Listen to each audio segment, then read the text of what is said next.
Chers amis, bonjour. Nous sommes le lundi 8 janvier 2024. Il est 9h30. Quelques news de l'Arménie, de l'Artsakh et de la diaspora arménienne. Christos znav yefaytnetsav. Tsezi mezi metz avedis. Christos znav yefaytnetsav. Tsezi mezi metz avedis. Christos znav yefaytnetsav. Tsezi mezi metz avedis. Trois fois donc la formule de Christ est né et s'est manifesté. Grande nouvelle à vous et à nous.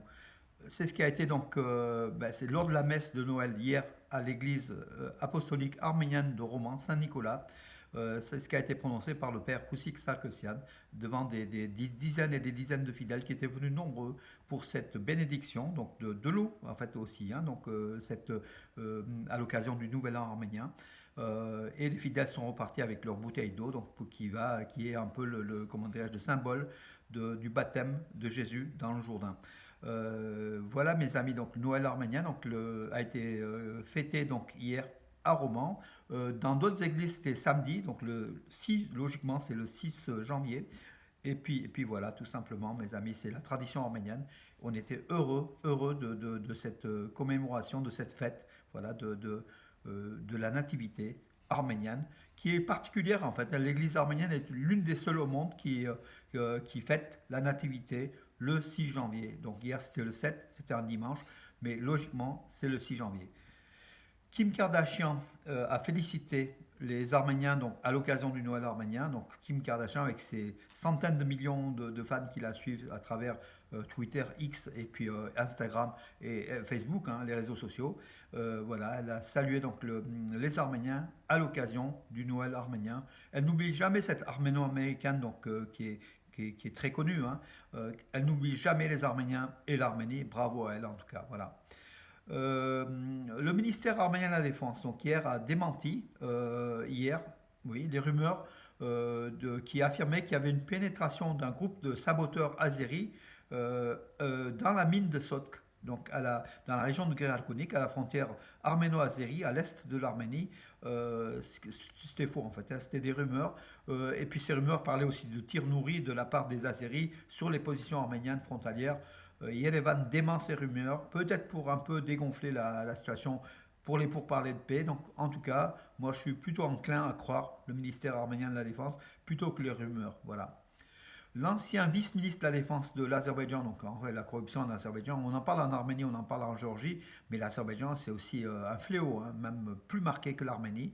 L'ancien vice-ministre de la Défense de l'Azerbaïdjan est accusé d'avoir détourné 9 millions de dollars. Bon, lui, il n'est plus là. C'est son fils et sa famille qui va accuser le coup justement de cette décision de justice azérie qui réclame des comptes, 9 millions de dollars détournés, voilà, par l'ancien vice-ministre azéri de la Défense. L'Azerbaïdjan qui continue encore à dégrader le patrimoine arménien en Artsakh occupé. Là, c'est un Khachkar à Mardakert qui a été donc détruit dans un lieu de mémoire arménien qui avait été dressé en 2021, donc en octobre 2021, qui a été érigé dans la ville de Mardakert, donc à la mémoire de Harut Babayan et Garik Mnatsakanyan, voilà, dans la rue Daniel Varoujan. Mais aujourd'hui, ces rues-là ont été débaptisées. Mardakert va être comment dirais-je, colonisé par l'Azerbaïdjan. On sait ce qu'il adviendra aussi des monuments et des khachkars, des lieux de culte arméniens, puis de tout ce qui représente le patrimoine arménien dans cette région de l'Artsakh occupée qui va être progressivement détruit. Et on le sait, et l'UNESCO le sait, mais ne réagit pas, tout simplement parce que l'UNESCO n'a pas l'autorisation par Bakou d'y aller inspecter sur place toutes ces destructions qui sont en cours. Alors, la Turquie, encore une fois, donc le corridor Sankezur, hein, c'est le serpent de mer qui revient à chaque fois. Hein, donc voilà, la Turquie espère mettre en œuvre le projet du corridor de Sankezur en 2028, selon le ministre turc des Transports. Donc il affirme que des travaux sont réalisés du côté azéri, du côté turc, du côté de Nakhchivan, et qu'il reste que la partie donc arménienne de 37 km qui va être réalisée d'ici 2028. Et Yerevan, d'après ce monsieur, donc le ministre turc des Transports, Abdulkadir Ulalorlu,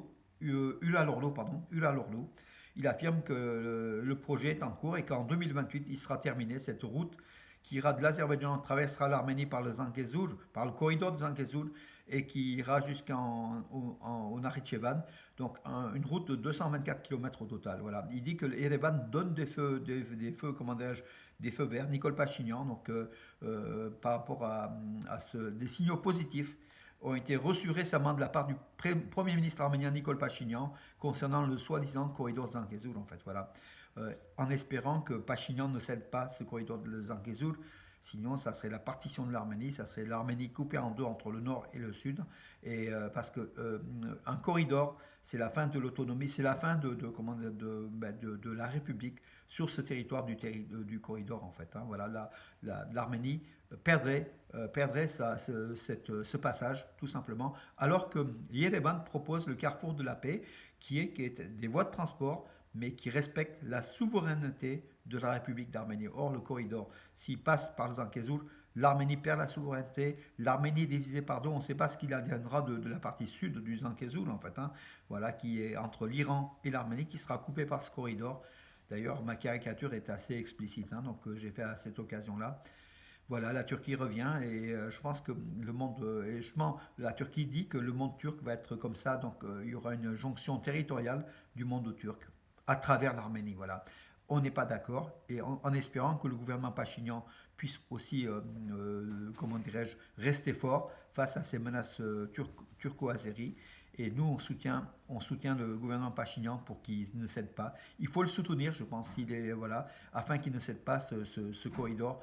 C'est le point stratégique de l'Arménie, en fait. Après la perte de l'Artsakh, on pourrait perdre l'Arménie à travers ce corridor, tout simplement.